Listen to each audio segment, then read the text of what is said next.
우선 AD 60년경에 바울의 영향력이 이 지중해 세계 안에서 굉장히 커졌습니다. 사실은 바울이라는 사람이 처음부터 유명한 사람이 아니었죠. 초대교회 초기에서는 베드로라든지 야고보라든지 뭐 그런 사람들이 아무래도 예루살렘 교회 출신들이다 보니까, 예수님의 제자들이다 보니까 훨씬 더 초대교회에서 중요한 사람들이었죠.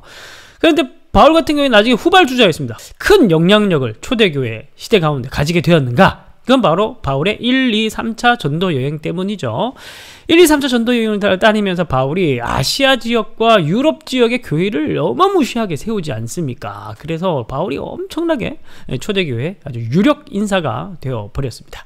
그런데 바울이 유력 인사가 되었다는 게 단순히 바울의 개인적인 이야기라기보다, 바울이 가르쳤던 되게 독특하다기보다는 그 어떤 사람들보다 선명했던 이방인을 위한 복음, 바로 유대인이나 헬라인이나 차별하지 않고 모든 사람을 구원하시는, 보편적 인간들을 구원하시고자 하신, 그리스도 안에 구원하시고자 하시는 하나님의 복음의 말씀, 그걸 이제 바울이 굉장히 큰 목소리로 주장을 했었죠. 어떤 사람들보다.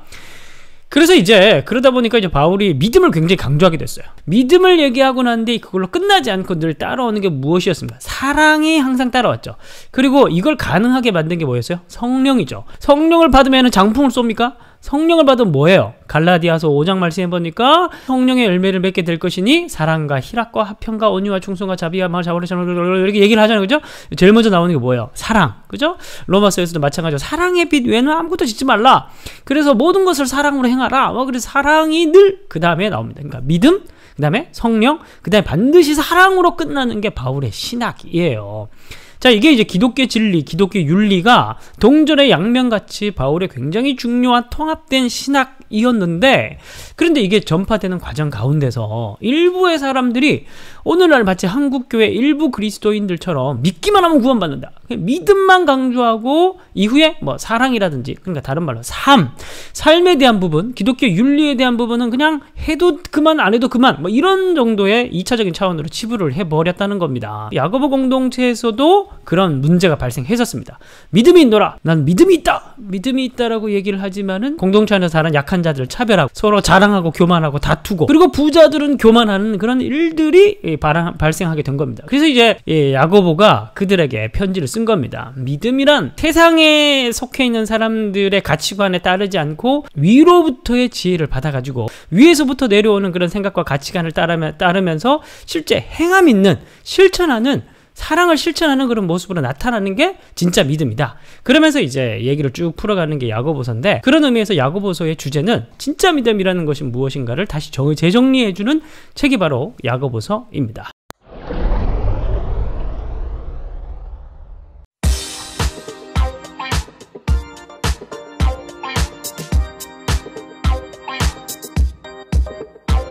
야고보서의 구조는 굉장히 간단합니다. 먼저 서론에 대한 이야기가 있고, 그리고 공동체 차별의 문제, 그 다음에 두 번째 공동체 문제인 교만과 다툼의 문제를 다룹니다. 자, 그리고 마지막으로 종말의 윤리를 강조하면서 끝인사로 마치는 게 야고보서입니다. 굉장히 간단한 책이죠. 자, 1장 1절을 보도록 하겠습니다. 하나님과 주 예수 그리스도의 종 야고보는 흩어져 있는 12지파에게 문안하노라. 자, 문안하노라, 문안한 인사를 문안했습니다. 자, 1장 2절에서 4절. 내 형제들아, 너희가 여러 시험을 당하거든. 이제 제일 먼저 무슨 얘기 나옵니까? 시험에 대한 이야기를 먼저 얘기합니다. 시험을 당하면 어떻게 하라고? 기쁘게 여기라. 이는 너희 믿음의 시련이, 믿음이 나왔죠. 그 믿음을 강조하고 있는 거, 야고보서는. 믿음의 시련이 인내를 만들어준 줄 너희가 알미라. 인내를 온전히 이루라. 이는 너희로 온전하고 구비하여 조금도 부족함이 없게 하려 함이라. 자, 여기서 얘기하는 게 세 가지 키워드죠. 믿음, 인내, 그리고 온전함. 그러니까 이 믿음으로 시련을 이겨내는 자는 마지막에 뭘 얻게 되는 겁니까? 온전함을 얻게 된다고 합니다. 그럼 이 온전함이라는 걸 뭘까요? 자, 5절을 보겠습니다. 너희 중에 누구든지 지혜가 부족하거든 모든 사람에게 후히 주시고 꾸짖지 아니하시는 하나님께 구하라. 그리하면 주시리라. 오직 믿음으로 구하고 조금도 의심하지 말라. 의심하는 자는 마치 바람에 밀려 요동하는 바닷물결 같은 이런 사람은 무엇이든지 죽기 얻기를 생각하지 말라. 두 마음을 품어 모든 일에 정함이 없는 자로다. 그리고 두 번째는, 앞에는 믿음의 시련, 그리고 두 번째 단락에서는 믿음의 기도. 믿음의 시련을 통해서 뭘 얻습니까? 온전함을 얻어요. 두 번째는 믿음의 기도를 통해서 뭘 얻습니까? 지혜를 얻어요. 그러니까 지혜, 온전한 지혜를 믿음을 통해서 얻게 된다는 거예요. 시련을 겪든지 기도를 하든지 중요한 건 참된 믿음은 무엇을 얻게 된다고 하는 겁니까? 바로 온전한 지혜. 온전한 지혜를 얻게 된다고 서론에서 얘기를 하고 있는 겁니다. 야고보에서 가장 큰 주제는 바로 믿음과 지혜인 거예요. 믿음과 지혜. 진짜 믿음은 바로 참된 지혜를 낳는다, 가지고 있다. 뭐 이렇게 얘기를 강조를 하고 있는 겁니다. 자, 지혜와 온전에 대한 이야기를 계속 이어가도록 하는데요. 자, 9절부터 쭉 이어갑니다. 이제 앞에서 지혜에 대한 이야기를 했으니까, 그렇다면 지혜를 가진 사람은 실제 어떻게 살아가는가? 첫 번째는 돈에 대한 부분, 9절. 낮은 형제는 자기의 높음을 자랑하고 부한 자는 자신의 낮아짐을 자랑할지니 이는 그가 풀의 꽃과 같이 지나감이라. 해가 돋고 뜨거운 바람이 불어 풀을 말리면 꽃이 떨어져 그 모양의 아름다움이 없어지나니 부한 자도 부자들도 그 행한 일에 이와 같이 쇠잔하리라. 그래서 결국 위로부터 오는 지혜를 가지고 있는 사람, 참된 믿음을 통해서 위로부터 온전한 지혜를 가지고 있는 사람은 돈에 대해서 어떤 태도를 가지고 있습니까? 가난한 자는 오히려 가난하지만 하나님께서 자기를 불러주신 은혜에 감사하고 자랑하게 되고, 부자인 사람이 만약에 믿음을 통해서 온전한 지혜를 가지고 있으면은 자기가 많이 가지고 있더라도 이 돈을 의지하지 않고 이 돈은 아무것도 아니라는 사실을 고백할 수 있는 겸손함을 가지게 되고, 그렇다는 거예요. 그게 바로 참된 믿음을 가진 사람, 다른 말로 온전한 지혜를 가진 사람의 모습이다. 이제 이렇게 이어가면서 얘기를 하고 있는 겁니다. 12절. 시험을 참는 자는 복이 있나니 이는 시련을 견디어낸 자가 주께서 자기를 사랑하는 자들에게 약속하신 생명의 면류관을 얻을 것이기 때문이다. 자, 다시 시험 이야기를 합니다. 13절. 사람이 시험을 받을 때에 내가 하나님께 시험을 받는다 하지 말고, 이거는 다른 시험, 하나님께 유혹을 받는다고 하지 말라. 하나님께서 악의적인 마음을 가지고 사람에게 유혹을 줘서 죄를 짓게 만들어서 쓰러뜨리시는 분이 아니다. 이제 그 말인 거죠. 하나님은 악에게 시험을 받지도 않냐고 친히 아무도 시험하지 아니하시느니라. 오직 각 사람이 시험을 받는 것은, 유혹에 이끌려서 죄를 짓게 되는 것은 욕심에 끌려 미혹된 것이다. 욕심이 잉태한 자 죄를 낳고 죄가 장성한 자 사망을 하느니라. 내 사랑하는 형제들아 속지 말라. 이 속지 말라는 하나님의 탓으로 돌리지 말라. 자, 두 번째는 바로 온전한 지혜를 가지고 있는 사람은 바로 유혹에 넘어가지 않고, 그죠? 어리석은 자는 유혹에 넘어가게 되고, 자, 그런 얘기를 또 하고 있는 겁니다. 지혜의 실제적인 이야기를 하고 있는 겁니다. 17, 18절. 서론의 결론입니다. 17절. 온갖 좋은 은사와 온전한 선물. 무슨 선물일까요? 온갖 좋은 은사와 온전한 선물. 여러분, 크리스마스 때 여러분 무슨 선물을 받고 싶습니까? 예, 우리가 나이가 많이 들어가지고 성탄절 한번 선물을 바라지 않죠? 자, 무슨 선물이 정말 온전한 선물일까요? 좋은 선물일까요? 위로부터 빛들의 하나 아버지께로부터 내려오나. 여기 중요한 게 뭐예요? 어디에서 내려와요? 아래에서 올라요? 오른쪽에서? 왼쪽에서? 어디에서 지금 이 선물이 내려요? 위에서 내려옵니다. 이게 굉장히 중요합니다. 야고보서 안에서 위에서 내려오는 것은 하나님께서 주시는 지혜입니다. 지혜. 뒤에 가서 3장 가서 다시 나오지만 위로부터 지혜가 내려오는 거예요. 그는 변함도 없고 회전하는 그림자도 없으시니라. 그가 피조물 중에 우리로 한 천열매가 되게 하시려고 자기 뜻을 진리의 말씀으로 우리를 낳으셨느니라. 그래서 결국 너희는 구하라는 거예요. 위에서부터 내려오는 온전한 선물을 구하라는 겁니다. 자, 이제 다음 단락으로 넘어가도록 하겠습니다.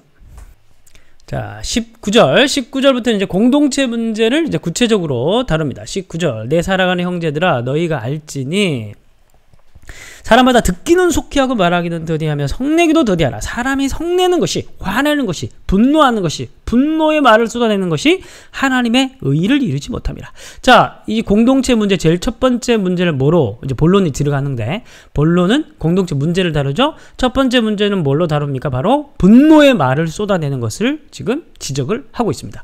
이게 이제 말이죠. 그러니까 말로 행하는 죄 중에 하나죠. 분노, 그죠? 자, 그래서 듣기는 속히 하라는 거예요. 말하기는 더디하고. 21절. 그러므로 모든 더러운 것과 넘치는 악을 내버리고 너희 영혼을 능히 구원할 바 마음에 심겨진 말씀을 온유함으로 받더라. 먼저 분노의 말을 쏟아내기보다 온유한 태도를 먼저 가지고, 그리고 말씀을 먼저 잘 받으라는 겁니다. 22절. 너희는 말씀을 행하는 자가 되고 듣기만 하여 자신을 속이는 자가 되지 말라. 누구든지 말씀을 듣고 행하지 아니하면 그는 거울로 자기의 생긴 얼굴을 보는 것과 같아서 제 자신을 보고 가서 그 모습이 어떠했는지 곧 잊어버리거니와 자유롭게 하는 온전한 율법을 들여다보고 있는 자는 듣고 잊어버리는 자가 아니요 실천하는 자니 이 사람은 그 행한 일에 복을 받으리라. 그러니까 이제 네가 말로 행하는 그 분노의 죄를 짓지 말고 온유한 태도로 말씀을 잘 받고 그리고 받은 말씀을 어떻게 하라는 거예요? 잘 실천하라는 겁니다. 되게 간단한 얘기인데 되게 어렵게 하고 있는데 어쨌든 온유한 태도로 말씀을 받고 말씀을 어떻게 잘 실천하는 자가 그게 참된 자유하는 율법, 자유롭게 하는 온전한 율법. 그러니까 우리가 율법을 지키는 사람이 아니잖아요. 그리스도인들이. 그런데 그리스도인은 율법을 성취하는 자들이잖아요. 그런 의미에서 자유롭게 하는 온전한 율법이라고 표현을 쓴 겁니다. 우리는 율법을 성취하는 자로서 결국 말씀을 성취해야 되는데 온유한 태도로 실천하는 그 방법을 통해서 우리가 율법의 본질을 성취해야 된다. 이제 뭐 그런 맥락에서 강조를 하고 있는 겁니다. 26절. 누구든지 스스로 경건하다 생각하며 자기 혀를 재갈 물리지 아니하고 자기 마음을 속이면 이 사람의 경건은 헛된 것이라. 하나님 앞에서 정결하고 더러움이 없는 경건은 곧 고아와 가부를 환난 중에 돌보고도 자기를 지켜 세속에 물들지 아니하는 그것이라. 그래서 중요한 건 뭐냐면 그래서 참된 경건은 뭐냐면 들은 말씀을 실천하는 것이다. 그 예를 26절에 들고 있습니다. 자, 이 패턴이 또 반복이 됩니다. 자, 아까 앞에는 분노의 말을 쏟아내는 말로 행하는 죄 중에 분노의 말을 쏟아내는 것을 얘기를 했는데 2장 1절부터는 이제 차별의 말을 쏟아내는 걸 또 문제 삼습니다. 그리고 그러면서 동시에 너희는 행함 없는 믿음은 죽은 믿음이다. 이렇게 얘기를 하면서 말씀을 듣는 것보다 중요한 게 말하는 것보다 중요한 게 바로 말씀을 실천하는 것이 더 중요하다. 그게 참된 믿음이다. 이제 이런 얘기를 합니다. 2장 1절. 내 형제들아 영광의 주 곧 우리 주 예수 그리스도에 대한 믿음을 너희가 가졌으니 자 중요한 키워드죠. 믿음을 가졌습니다. 믿음을 가졌으니 이제 어떻게 하라고요? 사람을 차별하여 대하지 말라. 자, 너희 회당에 금가락지를 끼고 아름다운 옷 입은 사람이 들어오고 또 남루한 옷을 입은 가난한 사람이 들어올 때에 이제 이렇게 차별의 말을 하는 거예요. 너희가 아름다운 옷을 입은 자를 눈여겨보고 말하되 여기 좋은 자리에 앉으소서. 또 가난한 자들에게 말하되 나는 거기 서 있든지 내 발등상 아래에 있든지 다른 교회 가든지 집에 가든지 알아서 해라. 이렇게 얘기를 하고 있는 거예요. 너희끼리 서로 차별하며 악한 생각으로 판단하는 자가 되는 것이 아니냐. 내 사랑하는 형제들아 들을지어다. 하나님이 세상에서 가난한 자를 택하사 믿음에 부요하게 하시고 또 자기를 사랑하는 자들에게 약속하신 나라를 상속으로 받게 하지 아니하셨느냐. 그러니까 차별해서는 안 되는 이유를 얘기한 건데 그게 5절에서 뭐라고 얘기해요? 그 가난한 자들까지도 하나님이 어떤 자? 하나님이 사랑하시고 하나님이 구원하신 자. 이기 때문에 너희들이 차별을 해서는 안 된다. 6절. 너희는 도리어 가난한 자를 업신여기도다. 부자는 너희를 억압하며 법정으로 끌고 가지 아니하느냐. 너희는 그들은 너희에게 대하여 일컫는 바 그 아름다운 이름을 비방하지 아니하느냐. 너희가 만일 성경에 기록된 대로 내 이웃 사랑하기를 내 몸과 같이 하라 하신 최고의 법, 아까 얘기를 했던 자유롭게 하는 온전한 율법, 그죠? 우리는 결국 율법의 본질을 성취하는 자인데 그 율법의 본질은 뭐라고 얘기합니까? 이웃을 사랑하기를 내 몸과 같이 하는 것인데 근데 너희들은 형제를 차별하고 있으니 너희는 율법의 본질을 파기하고 있는 것이다. 9절. 만일 너희가 사람을 차별하여 대하면 죄를 짓는 것이니 율법이 너희를 범법자로 정죄하리라. 누구든지 온 율법을 지키다가 그 하나를 범하면 모두 범한 자가 되나니 간음하지 말라 하신 이가 또한 살인하지 말라 하셨은즉 내가 비록 간음하지 아니하여도 살인하면 율법을 범한 자가 되느니라. 이게 이제 하나의 통일체로 간주되는 율법의 특징을 얘기한 것이고 12절부터 중요한 건 이제 자유의 율법, 우리가 지키는 그 율법의 정신이죠. 이 자유의 율법의 특징은 어떤 특징을 가지고 있습니까? 너희는 자유의 율법대로 심판받을 자처럼 말도 하고 행하기도 하라. 긍휼을 행하지 아니한 자에게는 긍휼 없는 심판이 있으리라. 긍휼은 심판을 이기고 자랑하느니라. 결국 자유의 율법의 특징도 뭐냐 하면 내가 뭐 믿습니다. 내가 이런 입으로 막 쏟아내고 막 그런 확신 있는 말들을 아무리 종교적인 말들을 아무리 말이 해도 결국 그 자유의 율법도 가지고 있는 특징이 뭐냐 하면 결국 실천이라는 거예요. 행하는 거죠. 행하는 삶의 그 열매를 통해서 그 사람이 가지고 있는 진리, 믿음, 그 본질, 그 사람의 구원받음을 확인할 수 있다는 겁니다. 자, 그렇게 지금 계속해서 반복해서 야고보 사도는 진짜 믿음은 무엇으로 확인할 수가 있느냐? 이제 그런 얘기를 하고 있는 겁니다. 자, 2장 14절부터는 구원받는 진짜 믿음이란 무엇이냐? 바로 핵심적인 얘기를 지금 하면서 마무리를 지으려고 합니다. 14절. 내 형제들아 만일 사람이 믿음이 있노라 하고 이제 결국 하고 싶은 얘기를 이제 하는 거죠. 근데 2장 14절부터 26절까지가 야고보서에서 가장 센터에 위치한 가장 중요한 단락입니다. 형제들아 만일 사람의 믿음이 있노라.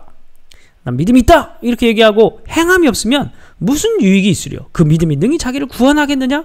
만일 형제나 자매가 헐벗고 일용할 양식, 예를 드는 거예요. 너희 중에 누구든지 그에게 이르다 평안히 가라, 덥게 하라, 배부르게 하라 하며 그 몸에 쓸 것을 주지 아니하면 그런 말들이 무슨 유익이 있냐? 그런 허탄한 말같이 믿음이 있노라 하고 행함이 없는 믿음 자체가 똑같다. 그렇게 허탄한 것이다.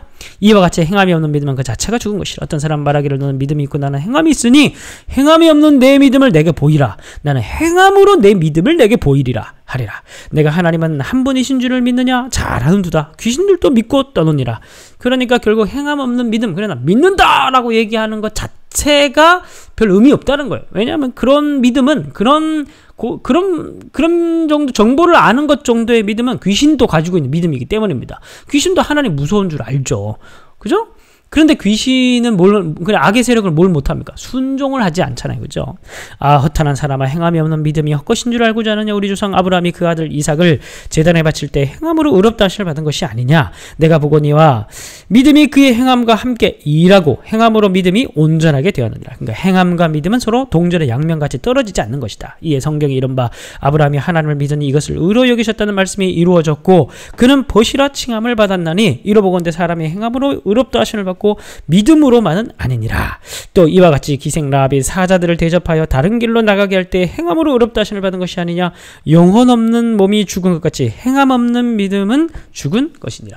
자, 이렇게 귀신, 아브라함, 라합 이 세 개의 존재의 예를 들면서 행함 없는 믿음 자체가 허무한 것이라는 사실을 증명했습니다. 자, 3장 1절부터 또 다른 공동체의 문제 중에 하나인 이번엔 교만한 다툼, 교만으로 인해서 일어나게 된 다툼의 문제를 다루고 있습니다. 자, 3장 1절. 내 형제들아, 너희는 선생된 우리가 더 큰 심판을 받을 줄 알고 선생이 많이 되지 말라. 우리는 교회에서 리더십을 세우려고 많이 노력을 하잖아요. 뭐 이렇게 교사를 해달라, 뭐 간사를 해달라, 리더를 해달라 막 이렇게 얘기하는데 3장 1절을 보니까 내 형제들아 너희는 선생된 우리가 더 큰 심판을 받을 줄 알고 선생이 많이 되지 말라. 공동체에서 선생이 많이 왜 그럴까요? 선생이 되면, 특별히 교회 공동체에서 선생이 되면 뭘 많이 합니까? 말을 많이 하잖아요. 그죠? 특별히 교회에서는, 교회 공동체에서는 말을 많이 합니다. 그죠? 말 가르치는 일들을 많이 하기 때문에. 근데 말을 많이 하는 사람은 말을 많이 하는데 그 말들로 다른 사람이 격려를 받고 위로를 받고 생명을 얻으면 그 사람은 진짜 성숙한 사람이에요. 말을 많이 하는데 실수가 없고 사람들이 많이 은혜받고 위로받고 권면하고 생명을 얻으면 진짜 성숙한 사람이에요. 그런데 그 사람이 이제 말을 열 때마다 상처받고 쓰러지고 자빠지고 이간질하고 분열되고 거짓말하고 이런 것들이 자꾸 일어나면은 이제 큰 문제가 생기는 겁니다. 그런 사람들의 선생이 되면. 그러니까 너희들이 그런 정도의 성숙한 사람이 아니라면, 너희들이 말을 하면 다른 사람들이 힘을 얻고 위로를 받을 수 있는 그런 성숙한, 말에 실수가 없는, 생명의 말을 할 줄 아는 그런 사람이 아니라면, 입을 열면 다른 사람이 상처받고 이간질하고 거짓말하고 그럴 것 같으면 선생이 되지 말라는 거예요. 왜냐하면 최소한 선생이 안 되면 그 죄 때문에 하나님 앞에서 꾸지람은, 심판은 안 당할 텐데, 이제 그 말을 하고 있는 겁니다. 아주 그냥 상식적이고 합리적인 얘기를 하고 있는 거예요. 2절, 우리가 다 실수가 많으니 만일 말에 실수가 없는 자라면 온전한 사람이라. 제가 아까 했던 그 말입니다. 능히 온 몸도 굴레 씌우리라. 자, 이제 3절부터 해서는 말의 위력, 말이 얼마나 위력을 가지고 위험성이 있는지를 예로 듭니다. 우리가 말들의 입에 말들의 입에 재갈 물리는 것은 우리에게 순종하려고 하고 그 온몸을 제어하는 것이다. 이 배를 보라. 그렇게 크고 광풍에 밀려가는 것들을 지극히 작은 키로서 사공의 뜻대로 운행하나니 이와 같이 혀도 작은 지체로 내 큰 것을 자랑하도다. 보라, 얼마나 작은 불이 얼마나 많은 나무를 태우는가. 혀는 곧 불이요 불의 세계라. 혀는 우리 지체 중에서 온몸을 더럽히고 삶의 수레바퀴를 불사르더니 그 사르는 것이 지옥불에서 나느니라. 그래서 뭘 예를 들었습니까? 재갈, 작은 것이 말이라는 큰 동물을 제어하잖아요. 그래서 이 사공의 키가 배라는 큰 물체를 또 움직입니다. 그래, 이 우리 몸에 있는 작은 신체 기관이지만은 온 몸을 불사를 수 있을 정도로 그런 파괴력을 가지고 있습니다. 7. 여러 종류의 짐승과 새와 벌레와 바다의 생물은 다 사람의 길들일 수 있고 길들여 왔거니와 혀는 능히 길들일 사람이 없나니 사람으로 길들여질 수 있는 게 아니라는 거예요. 이해가 됩니까? 다시요. 8절. 혀는 능히 길들일 사람이 없나니, 이 말은 혀라는 것은 다른 말로 하면 혀는 그 다른 비유죠. 비유가 상징이고 혀가 가리키는 건 뭐예요? 말. 근데 여러분, 말은 보통 어디에서 나옵니까? 어디에서 막 이렇게 전산처리해서 이렇게 말이 마지막으로 결론적으로 나오는 겁니까? 가치관이죠. 세계관이죠. 야고보 스타일로 얘기를 하면 지혜입니다. 지혜. 그 사람이 본래 가지고 있었던 지혜의 창고에서 막 언어를 조합해서 나오는 게 말이에요. 그러니까 결국 이 살리는 말이 나오려고 하면 지혜가 새롭게 되어 위로부터 내려오는 지혜를 받아야 참된 믿음이 있어야, 그래야 온전한 말을 할 수가 있는 겁니다. 혀를 제어할 수가 있는 거예요. 그래서 정말 성령으로 오늘 이 세 사람에 대해서 구원받지 않고는 이 혀를 길들일 수가 없다, 그 말인 거예요. 8절. 혀는 능히 길들일 사람이 없다. 쉬지 아니하나 악여 죽이는 독이 가득한 것이라. 이것으로 우리가 주 하나님을 찬송하고 또 이것으로 하나님의 형상대로 지음받은 사람을 저주하고 한 입에는 찬송과 저주가 나온다네. 내 형제들아, 이것이 마땅하지 않다. 샘이 한 구멍으로 어찌 단물과 쓴물을 동시에 내겠느냐. 내 형제들아, 어찌 무화과 나무가 감람 열매를, 포도나무가 무화과를 맺겠느냐. 이와 같이 짠물이 단물을 내지 못하느니라. 자, 그래서 이제 드디어 13절에서 18절까지 지혜에 대한 이야기를 합니다. 제가 아까 설명했던 너희 중에 지혜와 총명이 있는 자가 누구냐? 그는 선행으로 말미암아 지혜의 온유함으로 그 행함을 보이지니라. 그러나 너희 마음속에 독한 시기와 다툼이 있으면 자랑하지 말라. 진리를 거슬려 거짓말하지 말라. 이러한 지혜는 어디로부터 내려와요? 위로부터 내려온 것이 아니고 땅 위에 정욕의 귀신의 것이다. 귀신에 속한 지혜다. 시기와 다툼이 있는 곳에는 혼란과 모든 악한 일이 있음이라. 근데 반대로 무슨 지혜요? 오직 위로부터 난 지혜는 첫째, 성결하고 그 다음에 화평하고 관용, 양순, 긍휼, 선한 열매가 가득하고 편견과 거짓이 없나니 화평하게 하는 자들은 화평으로 심어 의의 열매를 거두니라. 근데 결국 우리의 혀를 제어할 수 있는 건 뭐예요? 위로부터 난 지혜죠. 그러면 그 혀로부터 뭐가 나오는 거예요? 성결의 말, 화평의 말, 관용의 말, 착한 말, 긍휼의 말, 선한 열매가 가득한 말들이 나와서 그런 사람들이 선생이 되면 공동체가 살아나겠죠. 그런데 세상에 속한 지혜를 가지고 있는 사람들이 공동체의 선생이 되면 어떻게 된 거야? 다툼과 시기와 자랑과 교만과 이런 것들이 나와서 교회가 갈라지고 싸우고 전쟁이 일어나고 막 난리 부르스를 치는 겁니다. 자, 그 얘기를 하고 있는 겁니다. 결국 중요한 건 뭐예요? 지혜. 위로부터 내려오는 지혜. 그 위로부터 내려오는 지혜를 가지고 있는 사람이, 그 위로부터 내려오는 지혜를 통해서 그런 선한 열매를 맺는 사람이 바로 진짜 믿음을 가지고 있는 사람이다. 그 얘기를 하고 있는 겁니다. 4장 1절. 자, 이제 권면으로 들어갑니다. 좀 더 적극적인 권면. 너희 중에 싸움이 어디로부터 나느냐, 다툼이 어디로부터 나느냐, 너희 중에 싸우는 정욕으로부터 나는 것이 아니냐. 결국 그런 세상적 가치관은 결국 근본이 무엇이냐면 욕심이다. 욕심, 정욕. 너희는 욕심을 얻지 못하며 살인하며 시기하여도 능히 취하지 못함으로 다투고 싸운도다. 너희가 얻지 못한 구하지 아니하기 때문에 구하여도 얻지 못한 정욕으로 쓰려고 잘못 구하기 때문이다. 가늠한 여인들아, 세상과 벗된 것이 하나님과 원수됨을 알지 못하느냐. 그런지 누구든지 세상과 벗이 되고자 하는 자는 스스로 하나님과 원수되는 것이니라. 너희는 하나님이 우리 속에 거하게 하신 성령이 시기하기까지 사모한다 하신 말씀을 헛된 줄로 생각하느냐? 그러나 더욱 큰 은혜를 주시냐니. 그러므로 일렀을 때 하나님이 교만한 자를 물리치시고 겸손한 자에게 은혜를 주신다 하였느니라. 그런즉 너희는 어떻게 해요? 하나님께 복종하고 마귀를 대적하라. 그리하면 너희를 피하시리라. 하나님을 가까이 하라. 그리하면 너희를 가까이 하시리라. 죄인들아, 손을 깨끗이 하라. 두 마음을 품은 자들아, 마음을 성결하게 하라. 슬퍼하며 애통하며 울지어다. 너희 웃음을 애통으로, 너희 즐거움을 근심으로 바꿀지어다. 주 앞에서 어떻게? 낮추라. 왜 낮춰요? 위에서 부어줘야죠. 그죠? 위에서 부어주려면 낮춰야 되는 겁니다. 막 교만하게 탁 머리 꼿꼿하게 서 있는데 은혜를 부어주려고 그러면 은혜를 못 받는 거예요. 그죠? 그래서 낮추라고 하는 겁니다. 낮춰야 위로부터 내려오는 지혜를 받을 수가 있는 겁니다. 성령의 은혜를 받을 수가 있는 겁니다. 그러면 주께서 어떻게 해요? 우리를 그제서야 높여 주시는 겁니다. 형제들아, 서로 비방하지 말라. 형제를 비방하는 자나 형제를 판단하는 자는 곧 율법을 비방하고 율법을 판단하는 것이라. 내가 만일 율법을 판단하면 율법의 준행자가 아니요 재판관이로다. 입법자와 재판관은 오직 한 분이신 능히 구원하시기도 하시며 멸하기도 하시느니라. 너는 누구이기에 이웃을 판단하느냐. 이웃을 판단하는 것을 중지하라. 이렇게 얘기를 합니다. 그래서 결국 이 문단에서는 다툼의 원인이었던 정욕, 그리고 세상과 벗함, 세속적 가치관에 물들었단 말이죠. 그런 것들로부터 벗어나야 된다. 죄인들아.